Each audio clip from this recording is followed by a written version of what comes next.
ನೀವು ಎಕ್ಸ್ಪರ್ಟ್ ಪ್ರಥಮ ದರ್ಜೆ ಕಾಲೇಜು, ನನಗೆ ಗೊತ್ತೇ ಇರಲಿಲ್ಲ ಇಲ್ಲಿದೆ ಕಾಲೇಜು ಅಂತ. ಯಾಕಂದ್ರೆ ನಾವೆಲ್ಲ ದಯಮಾಡಿ ನಿಶ್ಚಿತವಾಗಿರ್ಬೇಕು. ಯಾಕಂದ್ರೆ ಒಬ್ಬ ಅಂತಾರಾಷ್ಟ್ರೀಯ ಖ್ಯಾತಿ ಪಡೆದಿರುವಂತಹ ಒಬ್ಬ ವ್ಯಕ್ತಿ ಬಂದಿದ್ದಾರೆ. ನಿಮ್ಮ ಶಾಲೆಯ ಗೌರವವನ್ನು ಪ್ರೀತಿಯಿಂದ ಕಾಪಾಡಬೇಕು ಅಂತ ಕೇಳ್ಕೊತೀನಿ. ಯಾಕಂದ್ರೆ ಒಬ್ಬ ವ್ಯಕ್ತಿ ಈ ಮಟ್ಟಕ್ಕೆ ಬೆಳೆದಿದ್ದಾರೆ, ಸೊನ್ನೆಯಿಂದ ಬೆಳೆದಿರೋ ವ್ಯಕ್ತಿ ನೋಡಕ್ಕೆ ಒಂದು ಕರ್ನಾಟಕದ ಸರ್ಕಾರದ ಒಂದು ಹುದ್ದೆಯಲ್ಲಿ ಅಲಂಕರಿಸಿದ್ದಾರೆ ಅಂದ್ರೆ ಅವ್ರ ಶ್ರಮ ಎಷ್ಟು ಅಂತ ಅವ್ರ ಜೀವನದ ಒಂದೆರಡು ಹಿತನುಡಿನೂ ಹೇಳ್ಬೇಕು. ದಯಮಾಡಿ ಕೇಳಿಸ್ಕೊಬೇಕು. ಯಾಕಂದ್ರೆ ಇವರು ಎಲ್ಲಾ ಕಡೆ ಹೋದಾಗ ನ್ಯೂ ಎಕ್ಸ್ಪರ್ಟ್ ಕಾಲೇಜ್ ಅಂತ ಒಂದು ಸಂಸ್ಥೆ ಇದೆ, ಅಲ್ಲಿ ಒಳ್ಳೆ ವಿದ್ಯಾರ್ಥಿಗಳಿದ್ರು ಅಂತ ಅನ್ಸ್ಕೊಳ್ಳೋ ರೀತಿಯಲ್ಲಿ ಇರಬೇಕು ಅಂತ ಪ್ರೀತಿ ಕೇಳ್ತೀನಿ.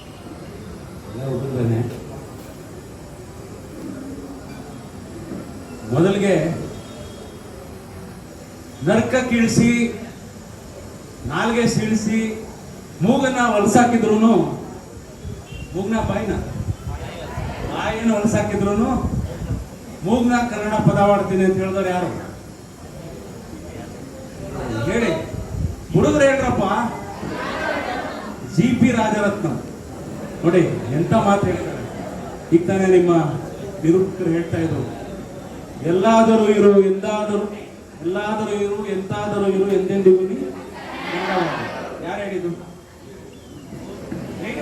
ಯಾಕೆ ನಮಗೆ ಸಾಕಷ್ಟು ಜನ ನಾಯಕರಿದ್ದಾರೆ, ಪ್ರಜಾಪ್ರಭುತ್ವದ ನಾಯಕರಿದ್ದಾರೆ, ರಾಜಕೀಯ ನಾಯಕರಿದ್ದಾರೆ, ಧಾರ್ಮಿಕ ನಾಯಕರಿದ್ದಾರೆ, ವೈಜ್ಞಾನಿಕ ನಾಯಕರಿದ್ದಾರೆ. ಯಾವ ಕ್ಷೇತ್ರದ ನಾಯಕರಿಲ್ಲ? ಸಾಹಿತ್ಯ ಮತ್ತು ಸಂಸ್ಕೃತಿಗೂ ಇದ್ದಾರೆ, ಕಲ್ಚರಲ್ ಐಕಾನ್ ಅಂತೆಲ್ಲ ಇದ್ದಾರೆ. ಸಾಹಿತ್ಯದಲ್ಲಿ ಯಾರು ನಾಯಕರಿದ್ದಾರೆ? ಈಗ ಸಾಹಿತ್ಯ ಓದಿದ್ದೀರಾ? ಯಾರ್ದು ಓದಿದ್ರಿ? ಕೆ ಎ ಟಿ ಕನ್ನಡ ಸಾಹಿತ್ಯ ಯಾರು ಓದಿದ್ದೀರಾ? ಕವಿತೆ ಓದಿದ್ದೀರಾ? ಇಲ್ಲ. ನೋಡಿ, ನಮ್ಮ ದೇಶದಲ್ಲಿ ಸಾಂಸ್ಕೃತಿಕವಾಗಿ ಇರೋವಂಥವ್ರು, ಸಾಹಿತ್ಯದಲ್ಲಿ ಇರೋವಂಥವ್ರು ತುಂಬಾ ಸರಳವಾಗಿರ್ತಾರೆ, ಸಜ್ಜನಿಕೆಯಿಂದ ಇರ್ತಾರೆ.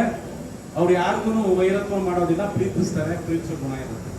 ಫಸ್ಟು ವಿಶ್ವ ಮಾನವ ಸಂದೇಶ ಹೇಳಿದವರು ಕುವೆಂಪು, ಎಲ್ಲರನ್ನು ಪ್ರೀತಿಸಿ ಅವ್ರ ಜೊತೆಗಿರಿ ಅಂತ ಹೇಳಿ. ಹೌದಾ ಅಲ್ವಾ? ಹಾಗಾಗಿ ನಾವೇನಾಗ್ಬೇಕೀಗ? ಅರ್ಥ ಆದ್ರೆ ಸಾಕು. ನೋಡಿ, ಇವತ್ತು ನ್ಯೂ ಎಕ್ಸ್ಪರ್ಟ್ ಕಾಲೇಜು ಇದರ ಸಂಸ್ಥಾಪಕರು ನನ್ನ ಜೊತೆಗೆ ಯೂನಿವರ್ಸಿಟಿಲಿ ಓದಿದವರು. ಇಷ್ಟು ವರ್ಷ ನಾವು ಅವ್ರಿಗೆ ಸಂಪರ್ಕನೇ ಇರಲಿಲ್ಲ. ಅವರೊಂದು ಕಾಲೇಜನ್ನ ಕಟ್ಟೋ ಮಟ್ಟಕ್ಕೆ ಬೆಳೆದಿದ್ದಾರೆ. ರಾಮನಗರದ ಒಂದು ಕಾಲೇಜ್ ಕಟ್ಟಿದ್ದಾರೆ. ಅದರಲ್ಲೂ ಇವತ್ತು ಅವರು ರಾಜ್ಯೋತ್ಸವನ ಮಾಡ್ತಾ ಇದ್ದಾರೆ, ಮಕ್ಕಳ ದಿನಾಚರಣೆ ಮಾಡ್ತಾ ಇದ್ದಾರೆ, NSS ಘಟಕವನ್ನ ಉದ್ಘಾಟನೆ ಅಲ್ವಾ? ಅದನ್ನ ನನ್ನ ಕೈಲಿ ಮಾಡಿಸ್ತಾ ಇದ್ದಾರೆ ಅಂದ್ರೆ ನಾನು ಹೆಮ್ಮೆ ಪಡಬೇಕಲ್ವಾ? ಈ ಜಿಲ್ಲೆಯಲ್ಲಿ ಯಾವುದೋ ಇಲ್ಲೇ ಅಮ್ಮನಪುರ ಅಂತ ತಾಂಡದಲ್ಲಿ ಇತ್ತು. ನಾನು ಇದೇ JKPMS ಅಲ್ಲಿ ಪ್ರೈಮರಿ ಸ್ಕೂಲ್ ಓದ್ತಾ ಇದ್ವಿ ನಾವು. ಅವರು ಅವಾಗ ನೀವೆಲ್ಲಿದ್ರಿ ಸರ್? ಪ್ರೈಮರಿ ಸ್ಕೂಲಲ್ಲಿ ಭದ್ರಾವತಿಲಿ. ಹಂಗಾಗಿ ನಮ್ಗೆ ಇಲ್ಲಿ ಮರದೇವರು ನಾವೆಲ್ಲ ಈಗ ದಿನೇಶ್ ಇದ್ದಾರೆ, ಅದೇ ಮಾತಾಡ್ತಾ ಇದ್ವಿ. ಸುಮಾರು ಜನ ಇಲ್ಲಿ ನಾವೆಲ್ಲ ಪ್ರೈಮರಿ ಸ್ಕೂಲ್ ಓದೋರು.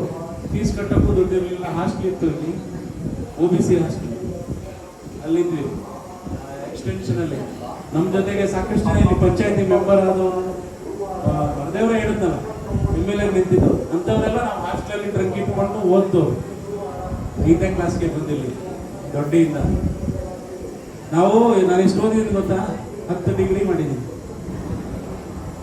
ಎಲ್ಲದರಲ್ಲೂ ರ್ಯಾಂಕ್ ಇದೆ, ಗೋಲ್ಡ್ ಮೆಡಲ್ ಇದೆ. 4 ಅಂದ್ರೆ ಯಾರು ಬೇಕಾದ್ರೂ ಓದ್ಬೋದು ಅಂತ ಆಯ್ತಾ? ಹಾಗಾಗಿ ನೀವು ಓದ್ಬೇಕು. ನನ್ನ ಜೊತೆಗೆ ನೋಡಿ ಎಂತೆಂಥವ್ರು ಇದ್ದಾರೆ ಇವತ್ತು. DR ರವಿಕುಮಾರ್ ಅವ್ರ ಬಗ್ಗೆ ಹೇಳಿದೆ. ಅವರು ನಿಮ್ಮ ಹಾಗೆ ಬಂದು ಕಾಲೇಜನ್ನೇ ಕಟ್ಟಿದ್ದಾರೆ. ಇವತ್ತು ನಿಮ್ನೆಲ್ಲ ಇಲ್ಲಿ ಕೂರಿಸಿದ್ದಾರೆ ಅಂದ್ರೆ ಅವರ ಸಾಧನೆ ಚಿಕ್ಕದಲ್ಲ.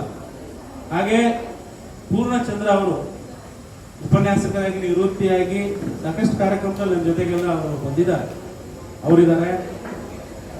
ಹಾಗೆ BT ದಿನೇಶ್ ಅವರು, ನಾನಿಲ್ಲಿ ಬರೋದಕ್ಕೆ ಅವರೇ ಕಾರಣ ಅಂತ ಅಂದ್ಕೊಂಡಿದ್ದೀನಿ. ಯಾಕಂದ್ರೆ ಮೊನ್ನೆ ನಾವೆಲ್ಲ ಸೇರಿದ್ವಿ, ಸಾಹಿತಿಗಳೆಲ್ಲ ಇಲ್ಲಿ ಬಂದಿದ್ರು. ಅಲ್ಲಿ ನನ್ನ ಮಾತು ಕೇಳಿದ್ಮೇಲೆ ಇವರು ಹುಡುಗರು ಮಾತಾಡೋದು ಒಳ್ಳೇದು ಅಂತ ಅವ್ರಿಗೆ ಅನಿಸಿರ್ಬೇಕು. ಹಾಗಾಗಿ ಸಜೆಸ್ಟ್ ಮಾಡಿದ್ದಾರೆ ನಿಮ್ಮ ಉಪ ಪ್ರಾಂಶುಪಾಲರು ದಯಾನಂದ್ ಅವರಿಗೆ. ಹಾಗಾಗಿ ನಾನಿಲ್ಲಿ ಬರಬೇಕಾಗಿದೆ. ಚಂದ್ರಶೇಖರ್ ಅವರಿಗೆ. Sorry sir. ಹಾಗೆ ವಿಜಯರಾಮ್ ಅವರು ಪ್ರಸಿದ್ಧ ವಿಜಯರಾಂಪುರ ಪ್ರಸಿದ್ಧ ಸಾಹಿತಿಗಳು. ಮೊನ್ನೆ ಜನಪದ ವಿಶ್ವವಿದ್ಯಾಲಯದಲ್ಲಿ ನಾನು ಸೆಮಿನಾರ್ ಹಾಕಿದ್ದೆ ನಮ್ಮ ಅಕಾಡೆಮಿಯಿಂದ. ಅಲ್ಲಿ ಭಾಸ್ಕರ್ ಅಂತ ವೈಸ್ ಚಾನ್ಸಲರ್ ಇದ್ದಾರೆ. ಸಾಕಷ್ಟು ಪ್ರೋಗ್ರೆಸಿವ್ ಅವರು, ಸಾಕಷ್ಟು ಉತ್ತಮವಾದ ಕೆಲಸಗಳನ್ನು ಮಾಡ್ತಾ ಇದ್ದಾರೆ. ನಮ್ಮ ಎಲ್ಲ ಗ್ರಾಮಗಳ ಚರಿತ್ರೆಯನ್ನ ದಾಖಲೆ ಮಾಡ್ತಾ ಇದ್ದಾರೆ ಜಾನಪದ ವಿಶ್ವವಿದ್ಯಾಲಯದಲ್ಲಿ. ಅಲ್ಲಿ ಅಂಥ ವಿಶ್ವವಿದ್ಯಾಲಯದಿಂದ ಡಾಕ್ಟರೇಟ್ ಅನ್ನ ನಮ್ಮ ಜಾನಪದದಲ್ಲೇ ತಗೊಂಡಿದ್ದಾರೆ ಕಲೆಗಳ ಬಗ್ಗೆ. ಗೆಳೆಯ ರಾಂಪುರ ಅವರಿಗೆ ಅಭಿನಂದನೆಗಳು. ನಾವೆಲ್ಲ ಕಲಾವಿದರು. ಚಾಪು ಈಗ ನಮ್ಮಲ್ಲಿ ಚೌಕು ಸ್ವಾಮಿ ಅವರಿದ್ದಾರೆ. ಅವರು ಸುಮಾರು ವರ್ಷಗಳಿಂದ ಹಾಡ್ತಾನೆ ಬಂದವರು, ಉಪನ್ಯಾಸಕರಾಗಿ ನಿವೃತ್ತಿ ಆಗಿದ್ದಾರೆ. ನೋಡಿ, ಸಂಸ್ಕೃತಿ ಸಾಹಿತ್ಯ ಅಂದ್ರೆ ಅವ್ರಿಗೆ ಎಷ್ಟು ಆಕರ್ಷಣೆ ಇರುತ್ತೆ. ಎಲ್ಲಾ ಕಡೆ ಸಾಹಿತ್ಯ ಚಟುವಟಿಕೆಯಲ್ಲಿ ಅವ್ರನ್ನ ನೋಡ್ತಾ ಇರ್ತೀನಿ ನಾನು. ಬಂದಿದ್ದಾರೆ ಇವತ್ತುವರೆಗೂ ಕೂಡ. ನಾನು ಧನ್ಯವಾದ ಹೇಳಬೇಕು. ಹಾಗೆ ನಿಮ್ಮ ಪ್ರಾಂಶುಪಾಲರಿಗೆ ನಾನು ಹೇಳಿದೆ, ಚಂದ್ರಶೇಖರ್ ಅವರಿಗೆ, ಚಂದ್ರಶೇಖರ್ ಅವ್ರು ಬಂದ ತಕ್ಷಣನೇ ನಿಮ್ಮನ್ನು ಕರಿಬೇಕು ಅಂತ ನಾವೆಲ್ಲ ಮಾತಾಡ್ಕೊಂಡು ಕರೆದ್ರಿ ಸರ್ ಅಂತ ಹೇಳಿ. ನೋಡಿ, ಎಲ್ಲ ನಮ್ಮ ಗೆಳೆಯರೇ ಇದ್ದಾರೆ. ಹಾಗೆ ಸುಮತಿ ಶ್ರೀ ಅವರು, ಸಹಾಯಕ ಪ್ರಾಧ್ಯಾಪಕರು, ದಯಾನಂದ ಸ್ವಾಮಿ ಅವರು, ಎಲ್ರಿಗೂ ನಾನು ಮತ್ತೆ ನಿಮ್ಮ ಟೀಚರ್ಸ್ಗಳಿಗೆ, ನಾನ್ ಟೀಚಿಂಗ್ ಸ್ಟಾಫ್ ಎಲ್ರಿಗೂ ಧನ್ಯವಾದ ಹೇಳ್ತೀನಿ. ವಿಶೇಷವಾಗಿ ನಿಮಗೆ, ಬೆಳಗ್ಗೆಯಿಂದ ನಮ್ಮ ಜೊತೆ ಪ್ರೊಫೆಷನ್ ಬಂದ್ರಿ ಎಲ್ಲಿಂದ ಅಲ್ವಾ. ನೋಡ್ರಿ, ಯಾರೇ ಏನಾದ್ರು ಸಾಧನೆ ಮಾಡಬೇಕು ಅಂದ್ರೆ ಗಾಂಧೀಜಿಯವರು ಹೇಳ್ತಾರೆ, ಶಿಕ್ಷಣ ಶಾಲೆಗಳು ಬರೀ ಇದು ಮೆಕಾಲೆ ಕೊಟ್ಟಿದ್ದ ಸ್ಟೈಲ್ ಆಫ್ ಎಜುಕೇಶನ್. ಇದು 4 ಗೋಡೆ ಮಧ್ಯದಲ್ಲಿ ನಾವು ಶಿಕ್ಷಣ ಕಲಿಯುವಂಥದ್ದು. ಒಬ್ಬ ಮೇಷ್ಟ್ರು 1 ಗಂಟೆ ಪಾಠ ಮಾಡೋದು. ನೋಡಿ, ಈಗಾಗಲೇ ಅಲ್ಲೊಬ್ರು ಆಕಳಿಸ್ತಾವ್ರು. 1 ಗಂಟೆ ಪಾಠ ಕೇಳೋ ಅಷ್ಟರಲ್ಲಿ ಆಕಳಿಕೆ ಬರುತ್ತೆ, ನಿದ್ದೆ ಬರುತ್ತೆ, ಏನೆಲ್ಲ ಆಗುತ್ತೆ. ಹಾಗಾಗಿ ಇವಾಗ ಮಾಡರ್ನ್ ಎಜುಕೇಶನ್ ಗಾಂಧೀಜಿಯವರು ಅವತ್ತೇ ಹೇಳಿದ್ರು. ಪಾಪ ಅವರು ಬ್ಯಾರಿಸ್ಟರ್ ಆಗಿ ಫಾರಿನಿಂದ ಬಂದು ಇಲ್ಲಿ ಸ್ವಾತಂತ್ರ್ಯ ಹೋರಾಟದಲ್ಲಿ ದುಡುಕಿ ಎಲ್ಲರ ಜೊತೆ ಸಂಪರ್ಕದಲ್ಲಿ ಬಂದು ಅವರು ಕಳ್ತನ ಮಾಡ್ತಿದ್ದು, ಸುಳ್ಳು ಹೇಳ್ತಾ ಇದ್ದು ಅಂತ ಗಾಂಧೀಜಿ ಒಂದಿನ ಮನಸ್ಸು ಪರಿವರ್ತನೆ ಆಗಿ ನಾನು ಮಹಾತ್ಮ ಆಗ್ತೀನಿ ಅಂತ ಅವ್ರಿಗೆ ಗೊತ್ತಿರ್ಲಿಲ್ಲ, ಪರಿವರ್ತನೆ ಆಗಿದ್ರು. ಎಲ್ಲಿದ್ದಾದ್ರು ಯಾರು ಹೇಳ್ತೀರಾ? ಹುಡುಗರು ಮೊಬೈಲ್ ಇಟ್ಕೊಂಡಿರ್ತೀರಾ, ಎಲ್ಲರೂ ಓದಿದ್ದೀರಾ ಚರಿತ್ರೆ ಗಾಂಧೀಜಿದು. ಈ ವರ್ಷ 100 ಇಯರ್ಸ್ ಆಗ್ತಾ ಇದೆ ಗಾಂಧೀಜಿಯವರು ಕಟ್ಟಿದ ಒಂದು ಸಂಸ್ಥೆಗೆ. ಏನದು 100 ಇಯರ್ಸ್? ಕಾಂಗ್ರೆಸ್ ಅಧಿವೇಶನ ಮಾಡಿದ್ರು ಬೆಳಗಾಂ ಬಂದು ಗಾಂಧೀಜಿ. 100 ವರ್ಷ ಆಗ್ತಾ ಇದೆ ಈ ವರ್ಷ. ಅದಕ್ಕೆ ಸರ್ಕಾರ ಕೂಡ ಯೋಜನೆಗಳನ್ನ ರೂಪಿಸ್ತಾ ಇದೆ. ಗಾಂಧೀಜಿಯವ್ರ ಬಗ್ಗೆ ನಮ್ಗೆ ಗೊತ್ತಿರಲ್ಲ, ಗಾಂಧೀಜಿಯವ್ರು ಹೇಳಿದ ತತ್ವಗಳು ನಮ್ಗೆ ಗೊತ್ತಾಗಲ್ಲ. ಇವತ್ತು ಕನ್ನಡ ರಾಜ್ಯೋತ್ಸವ, ಆಗ ಕನ್ನಡದ ಬಗ್ಗೆ ಮಾತಾಡಬೇಕು ನಾನು. ಆದ್ರೂ ಗಾಂಧೀಜಿ ಬಗ್ಗೆ ಹೇಳ್ತಾ ಇದ್ದೀನಿ, ಯಾಕಂದ್ರೆ ಶಿಕ್ಷಣಕ್ಕೂ ಗಾಂಧೀಜಿಯವ್ರಿಗೂ ಬಹಳ ಸಂಬಂಧ ಇದೆ. ನಾನು ಹೇಳಿದ್ನಲ್ಲ, ಮೆಕಾಲೆ ಕೊಟ್ಟಿದ್ದು ಸ್ಕೂಲು ನಮ್ಗೆ ಜ್ಞಾನ ಕೊಡುತ್ತೆ. ಕ್ರೈಸ್ತ ಮಿಷನರಿಗಳು ಬಂದು ನಮ್ಗೆ ಫಸ್ಟ್ ಎಜುಕೇಶನ್ ಕೊಟ್ಟಿದ್ದು. ನಮಗೆಲ್ಲ ಎಜುಕೇಶನ್ ಇಂದ ತುಂಬಾ ಜನ ಶೋಷಣೆ ಮಾಡಿ ನಮ್ಗೆ ದೂರ ಇಟ್ಟಿದ್ದಾಗ ಅವರೇ ನಮಗೆ ಕಿಟ್ ಅಲ್ಲಿ ಇರ್ಬೋದು, ಡಿಕ್ಷನರಿ ಬರೆದಂಥವ್ರು ಎಲ್ಲ. ನೋಡಿ ನೀವು, ಕ್ರೈಸ್ತ ಮಿಷನರಿಗಳು ಮೆಕಾಲೆ ನಮ್ಗೆ ಕಾನೂನು ಬರ್ಕೊಟ್ಟರು. ಇವತ್ತು ನಾವು ಅವ್ರದೇ ಕಾನೂನು ಇದೆ, ಹೆಸರು ಬದಲಾಯಿಸಿದ್ದಾರೆ ಅಷ್ಟೇ. ಹಾಗಾಗಿ ಅವರು ಹೇಳಿದ ಮತ್ತು ಮಾಡಿದ ಶಾಲೆಗಳು ಜ್ಞಾನ ಮಾತ್ರ ಕೊಡುತ್ತೆ. ಏನೋ ಈಗ ನಾವು ಬರೀ ಜ್ಞಾನ ಪಡ್ಕೋತಾ ಇದ್ದೀವಿ. ನಮ್ಮಲ್ಲಿ ಯಾವುದು ನಮ್ಮ ಎಕ್ಸ್ಪರ್ಟ್ ಕಾಲೇಜಲ್ಲಿ ನಾವು ಜ್ಞಾನ ಮಾತ್ರ ತಗೊಳ್ತಾ ಇದ್ದೀವಿ. ಆ ಜ್ಞಾನಕ್ಕೆ ಚಟುವಟಿಕೆ ರೂಪ ಕೊಡುವಂತ ಸಾಕಷ್ಟು ಪಠ್ಯೇತರವಾದ ಕಾರ್ಯಕ್ರಮಗಳು, ಚಟುವಟಿಕೆಗಳಿದಾವೆ. ಈಗ ನೀವು ನೋಡಿ, ತುಂಬಾ ಜನ ದೊಡ್ಡ ವ್ಯಕ್ತಿಗಳಾಗಿರೋರು ಬರೀ ಸಿಲೆಬಸ್ ಓದೋರು ಯಾರು ಆಗಿಲ್ಲ. ಶೇಕ್ಸ್ಪಿಯರ್ ಗೊತ್ತಾ? ಶೇಕ್ಸ್ಪಿಯರ್ ಅವರು ಕುದುರೆ ಕಾಯಕ್ಕೆ ಅಂತ ಹೋದವರು ಒಂದು ನಾಟಕ ಕಂಪನಿಗೆ ಕುದುರೆಗೆ ಹುಲ್ಲು ಹಾಕೊಂಡಿದ್ದಂಥವ್ರು. ಇಡೀ ಅಂತಾರಾಷ್ಟ್ರೀಯ ಮಟ್ಟದಲ್ಲಿ ಸಾಹಿತ್ಯ ವಲಯ ದಿನ ಅವ್ರ ಬಗ್ಗೆ ಮಾತಾಡ್ತಾನೆ ಇರ್ತಾರೆ. ಆ ಮಟ್ಟಕ್ಕೆ ಬಿಡಿದ್ರು ಸಾಹಿತ್ಯ ವಲಯದಲ್ಲಿ, ಕಲ್ಚರಲ್ ಫೀಲ್ಡ್ ಅಲ್ಲಿ, ಥಿಯೇಟರ್ ಅಲ್ಲಿ. ಡಾಕ್ಟರ್ ರಾಜ್ಕುಮಾರ್ ಗೊತ್ತಾ? ಏನಾಗಿದ್ರು ಫಸ್ಟ್ ಅವರು? ಏನಾಗಿದ್ರು ಯಾರಿಗಾರು ಗೊತ್ತಾ? ದರ ಮೇಯಿಸ್ತಾ ಇದ್ರು. ಅವ್ರ ಅಪ್ಪ ನಾಟಕ ಕಂಪ್ನಿಲಿ ಇದ್ರು, ಗುಬ್ಬಿ ಕಂಪ್ನಿ. ಕೊನೆಗೆ ರಾಜ್ಕುಮಾರ್ ಊಟ ಇರಲಿಲ್ಲ. ಏನ್ ಮಾಡಿದ್ರು? ಗುಬ್ಬಿ ಕಂಪ್ನಿ ಊಟಕ್ಕೆ ಸೇರ್ಕೊಂಡ್ರು. ಅಲ್ಲೂ ಅವರು ದನ ಮೇಯಿಸೋದು, ಹುಲ್ಲು ಹಾಕೋದು, ಅದು ಇದು ಕೆಲಸ ಮಾಡ್ಕೊಂಡಿದ್ರು. ಅದ್ರ ಜೊತೆಗೆ ನಾನು ಡಾಕ್ಟರೇಟ್ ಮಾಡಿದೆ ಒಬ್ಬರ ಬಗ್ಗೆ, BV ಕಾರಂತ್. ಅವರು ರಾಜ್ಕುಮಾರ್ ಜೊತೆಲಿ ಇದ್ರು ಅಲ್ಲಿ. ನಿಮ್ಗೆ ಗೊತ್ತು, ಶ್ರೀಕೃಷ್ಣಮೂರ್ತಿ, ಬಾಲಕೃಷ್ಣ ಅವರು, ನರಸಿಂಹರಾಜು ಅವರು ಇಂಥವರೆಲ್ಲ ಅಲ್ಲಿ ಇದ್ರು. GV ಅಯ್ಯರ್ ಅಂತವರೆಲ್ಲ ಊಟಕ್ಕೆ ಹೋದವರು. ರಾಜ್ಕುಮಾರ್ ಯಾವ ಮಟ್ಟಕ್ಕೆ ಬೆಳೆದ್ರು? ಫಿಲ್ಮ್ ಫೀಲ್ಡ್ ಅಲ್ಲಿ ನಿಮ್ಗೆ ಗೊತ್ತಿದ್ರು. ಹಾಗಾಗಿ ಪಠ್ಯೇತರವಾದ ಚಟುವಟಿಕೆ ಅಂದ್ರೆ ಇವೆ. ಯಾವುದು? ನಾಟಕ, ಸಾಹಿತ್ಯ, ರಂಗಭೂಮಿ ಅಂತ ಕರಿತೀವಲ್ಲ, ಚಿತ್ರಕಲೆ, ಸ್ಪೋರ್ಟ್ಸ್.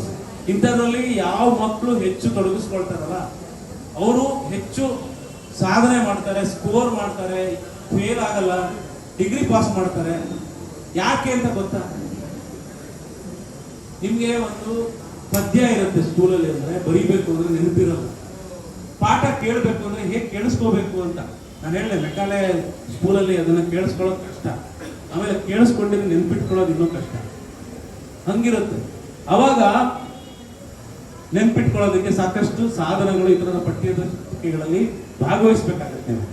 ಈಗ ನೋಡಿ, ನೀವು ಇಲ್ಲಿ ರಾಜ್ಯೋತ್ಸವದ ಬಗ್ಗೆ, ಸಾಹಿತ್ಯದ ಬಗ್ಗೆ ನೀವು ಕೇಳ್ತೀರಿ ಅಂದ್ರೆ ನೀವು ಅಂತ ಬೆಳೆದ್ರಿ ಅಂತ ನೋಡಿ. ಬೌದ್ಧಿಕವಾದ ಎಲ್ಲ ಕಲಾವಿದರಾಗ್ಲಿ, ಬರಹಗಾರರಾಗ್ಲಿ, ವಿದ್ಯಾರ್ಥಿಗಳಾಗಿರ್ಲಿ, ಪತ್ರಕರ್ತರಾಗಿರ್ಲಿ, ಯಾರೇ ಇದ್ರು ಸಾಕಷ್ಟು ಅಂಶಗಳನ್ನ ಕಲಿಬೇಕಾಗತ್ತೆ. ಅವರು ಆ ಬೌದ್ಧಿಕತೆ ಅಂತ ಹೇಳ್ತೀವಿ.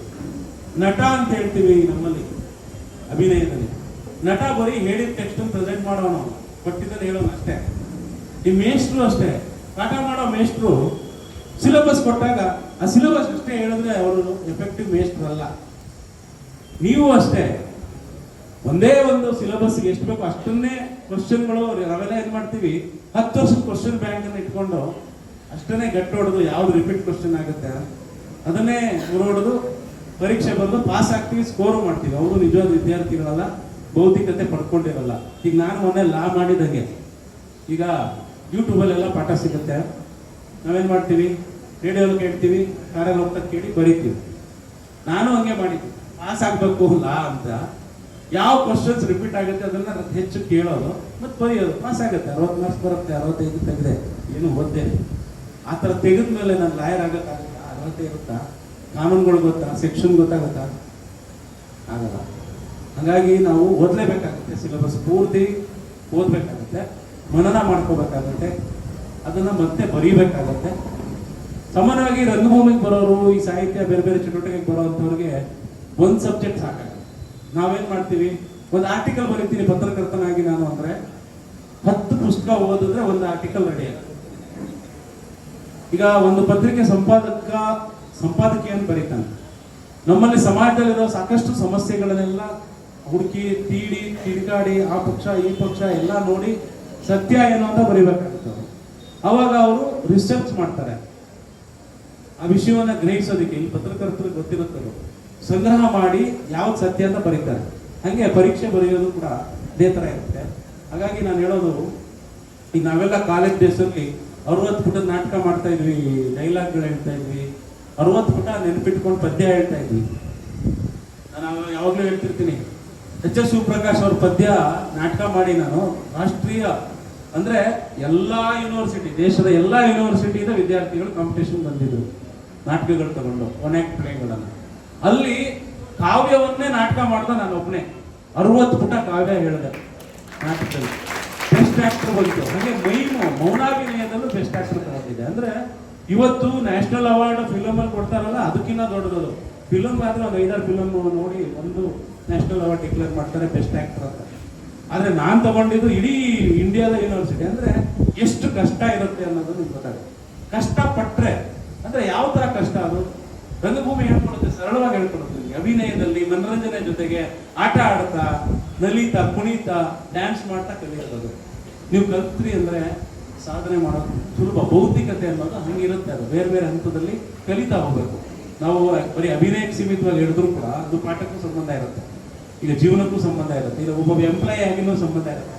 ನಿಮ್ಮ ಎಕ್ಸ್ಪರ್ಟ್ ಕಾಲೇಜಲ್ಲಿರೋ ಟೀಚರು, ಈಗ ಇವ್ರದ್ದು ಹೆಸರು ಹೇಳಿದೆ ನಾನು, ಯಾರು ನಮ್ಮ ಚಂದ್ರಶೇಖರ್ ಅವರಂತವರು ಹೆಚ್ಚು ಕ್ರಿಯಾಶೀಲವಾಗಿದ್ದರೆ, ಹೆಚ್ಚು ಚಟುವಟಿಕೆಯಿಂದ ಇದ್ದಾಗ ಮಾನ್ಯತೆ ಅವರಿಗೆ ಸಿಗೋದು. ತುಂಬಾ ನಾಲೆಡ್ಜ್ ಇದೆ, ತುಂಬಾ ಗ್ರಹಿಸ್ಕೊಂಡಿದ್ದಾರೆ. ಈಗ ಸಾಹಿತ್ಯ ಪರಿಷತ್ಗೆ ದಿನೇಶ್ ಅಧ್ಯಕ್ಷರಾಗಿದ್ದಾರೆ ಅಂದ್ರೆ ಅವರ ನಾಲೆಡ್ಜ್ ಈ ಕ್ಷೇತ್ರದಲ್ಲಿ ಈ ತಾಲೂಕಲ್ಲಿ ಚೆನ್ನಾಗಿದೆ ಅಂತಾನೆ ನೇಮಿಸಿರ್ತಾರೆ.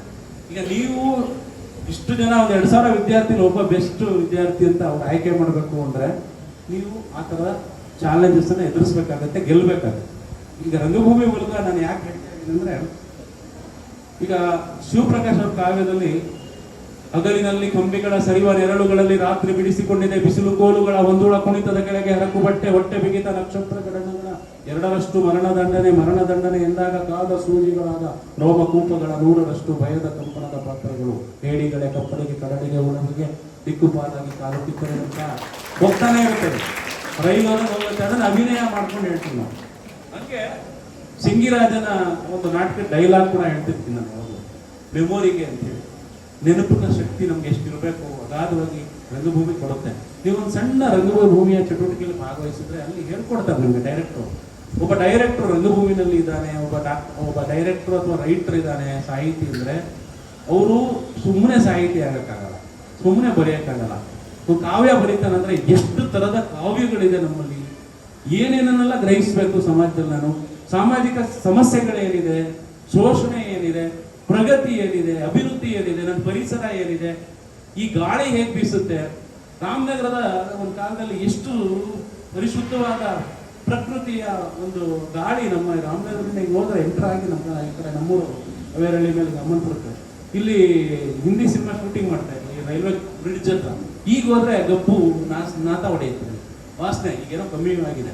ಅಂದ್ರೆ ಅಷ್ಟನ್ನು ಗ್ರಹಿಸುವಂತಹ ಒಂದು ನಾಲೆಡ್ಜು ಒಬ್ಬ ಕವಿಗಿರ್ಬೇಕು. ಆಮೇಲೆ ಒಂದು ಸಾಹಿತ್ಯ ರಚನೆ ಮಾಡುವಾಗಲೂ ಕೂಡ ಆ ಸಾಹಿತ್ಯದಲ್ಲಿ ಏನೆಲ್ಲ ಇರಬೇಕು ಅಂತಿರುತ್ತೆ.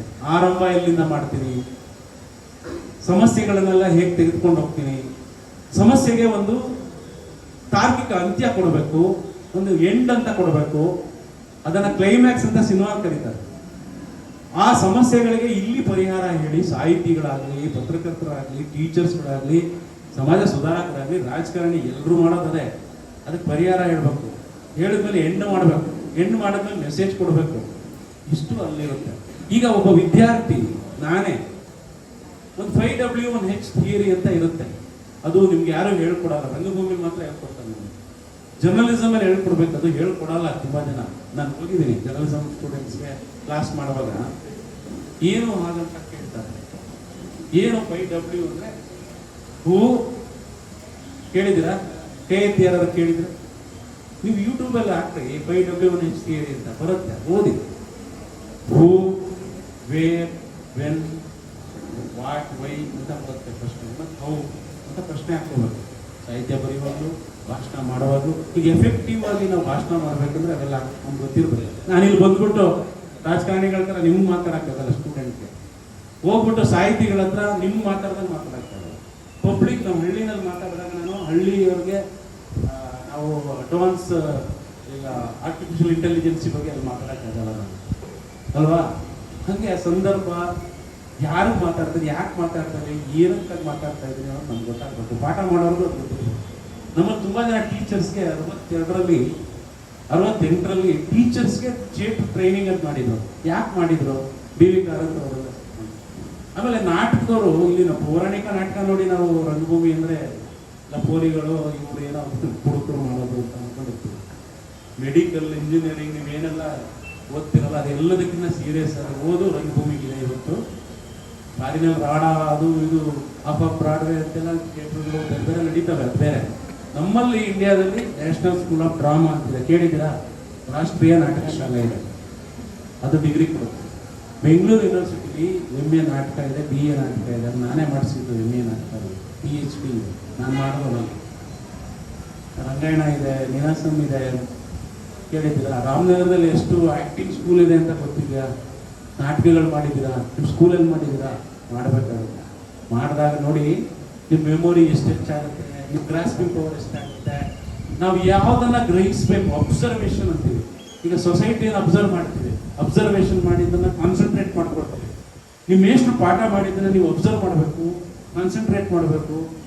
ಆ ಮಾಡಿದ್ದನ್ನು ಮತ್ತೆ ಮನನ ರಿಕಾಲ್ ಮಾಡ್ಕೋಬೇಕು, ಮತ್ತೆ ಅದನ್ನು ಪ್ರೆಸೆಂಟ್ ಮಾಡಬೇಕು. ಅಂದರೆ ಪರೀಕ್ಷೆ ಬರೀಬೇಕು. ನಾಟಕದಲ್ಲೂ ಅದು ಇದೆ, ನಿಮ್ಮ ಜೀವನದಲ್ಲೂ ಇದೆ, ಪ್ರತಿಯೊಬ್ಬರಿಗೂ ಅದು ಬೇಕು. ಈಗ ಒಬ್ಬ ಜರ್ನಲಿಸ್ಟ್ಗೂ ಬೇಕು. ಯಾಕೆಂದ್ರೆ ಇಲ್ಲಿ ಬಂದು ಒಂದು ರಿಪೋರ್ಟಿಂಗ್ ಕುತ್ಕೋತಾನಂದ್ರೆ ಗೋವಿಂದ ಸ್ವಾಮಿ ಅದ್ಭುತವಾಗಿ ಮಾತಾಡಿದ್ರು ಅಂತ ಬರೀತಾನ, ಸರಿನಾ? ಗೋವಿಂದ ಸ್ವಾಮಿ ಅವರು ಏನು ಒಬ್ಬೊಬ್ಬ ಜನ ಪ್ರೊಸೆಷನ್ ಬಂದ್ರು ಮಾತಾಡಿದ್ದೇ ತುಂಬಾ ಚೆನ್ನಾಗಿ ಮಾತಾಡಿದ್ರು. ರಿಪೋರ್ಟಿಂಗ್ ಅದು ತುಂಬಾ ಚೆನ್ನಾಗಿ ಮಾತಾಡಿದ್ರು ಅಂತ ರಿಪೋರ್ಟ್ ಆಗುತ್ತಾ? 5W1H ಥಿಯರಿ ಮತ್ತೆ ಅಲ್ಲಿ ಅಪ್ಲೈ ಮಾಡಿ ಅಲ್ವಾ? ಏನ್ ಹೇಳ್ತೀವಿ ಅವಾಗ? ಕರೆಕ್ಟ್ ಜರ್ನಲಿಸ್ಟ್ ಆದ್ರೆ ಏನ್ ಬರೀತಾನೆ, ಏನ್ ಮಾತಾಡದೆ ಅಂತ ಬರೀಬೇಕು. ಹೇಗೆಲ್ಲ ನಾನು ಎಕ್ಸಾಂಪಲ್ ಕೊಟ್ಟು ಅದು ಸೊಸೈಟಿ, ಆ ನ್ಯೂಸ್ ಓದೋರಿಗೆ ನಾನು ಇವತ್ತು ಇಲ್ಲಿ ಏನು ಮಾತಾಡ್ತಾ ಇದ್ದೀನಿ ಅರ್ಥ ಮಾಡಿಸ್ಬೇಕು. ಆ ಓದೋನ್ಗೂ ಜ್ಞಾನ ಅಭಿವೃದ್ಧಿ ಆಗ್ಬೇಕು. ಆ ಥರ ಟೀಚರ್ಗಳು ರೆಡಿ ಆಗ್ಬೇಕು. ನಿಮಗೆ ಬೋರ್ ಹೊಡಿಸ್ಬಾರ್ದು, ಮನೋರಂಜನೆ ಜೊತೆಗೆ ಪಾಠ ಮಾಡಬೇಕು ಅನ್ನೋದು. ಈಗ ಶಿಕ್ಷಣ ಸಂಸ್ಥೆಗಳು ತುಂಬಾ ಜನ ದುಡ್ಡಿನ ಉದ್ದೇಶನ ಇಟ್ಕೊಂಡು ಮಾಡಿರ್ತಾರೆ. ನಿಮ್ಮ ಹತ್ರ 1 ಲಕ್ಷ 2 ಲಕ್ಷ ಇಸ್ಕೊಳ್ಳೋದು, ಮೆಡಿಕಲ್ಗೆ 1 ಕೋಟಿ ಇಸ್ಕೊಳ್ಳೋದು. ನಿಮಗೆ ಫೀಡ್ಬ್ಯಾಕ್ ಏನು ಕೊಡ್ತಾರೆ? ಏನು? ಈಗ ನಾನು ನಮ್ಮ ಗೆಳೆಯರಿಗೆ ಆ ಥರ ಹೇಳ್ತಾ ಇಲ್ಲ, ಅವರಿಗೆ ಮಾತಾಡ್ತಾ ಹೇಳ್ತಾ ಇದ್ರು, ನಾವೆಲ್ಲ ಊರಿಗೆ ಹೋಗ್ಬಿಟ್ಟು ಎಲ್ಲಿ ಡ್ರಾಪ್ ಔಟ್ ಮಕ್ಕಳಿದ್ದಾರೆ, ಈಗ ಅಲೆಮಾರಿ ಜನ ಬುಡಕಟ್ಟು ಮುಸ್ಲಿಮ್ಸಲ್ಲಿ ರಾಮನಗರದಲ್ಲಿ ನನಗೆ ಗೊತ್ತು ಹೆಚ್ಚು ಮಕ್ಕಳು ಪಿಲೇಚೇರಿಗೆ ಹೋಗ್ತಾರೆ, ಇಲ್ಲ ಸೈಕಲ್ ಶಾಪಲ್ಲಿ ಇರ್ತಾರೆ, ಮೆಕ್ಯಾನಿಕ್ ಶಾಪಲ್ಲಿ ಇರ್ತಾರೆ, ಇಲ್ಲ ನಮ್ಮ ಹಳ್ಳಿಗಳಿಗೆ ಬಂದು ಏನೋ ನಾವು ಮಾರುವಂಥ ಮಾವಿನಕಾಯಿ, ಹುಣಸೆ ಬೀಜ ಅದನ್ನು ತಗೊಳ್ಳೋದು, ಕಬ್ಬನ ತಗೊಳ್ಳೋದು, ಗಾಡಿ ತಗೊಳ್ಳೋದು, ಗಾಡಿಯಲ್ಲಿ ವ್ಯಾಪಾರ ಮಾಡೋದು ಅಷ್ಟು ಸೀಮಿತವಾಗಿರ್ತಾರೆ. ಯಾಕೆ ಅವ್ರಿಗೆ ಮುಸ್ಲಿಂ ಅಲ್ಪಸಂಖ್ಯಾತರು ತುಂಬಾ ಕೆಟ್ಟವರು, ಕಳ್ತನ ಮಾಡ್ತಾರೆ. ನಮ್ಮಲ್ಲಿ ಅಲೆಮಾರಿಗಳಲ್ಲಿ ಇದು ಅಲೆಮಾರಿ ಜನ ಇದ್ದಾರೆ, 60-70 ಜನ ಕರ್ನಾಟಕದಲ್ಲಿ. ಅವ್ರಿಗೆ ಯಾರಿಗೂ voter I D, ration card ಏನಿರಲ್ಲ. ಒಂದು ಗಂಟಿ ಚೋರ್ ಅಂತಿದೆ ಸಮುದಾಯ. ಚೋರ್ ಅಂದ್ರೆ ಗೊತ್ತಲ್ಲ ನಿಮಗೆ, ಸಮುದಾಯ ಅಂತ. ಎಲ್ಲರೂ ಕನ್ನಡ ಬರುತ್ತಾ? ಕನ್ನಡ ಬರದೇ ಇರೋರ ಕೈ ಐತಿ.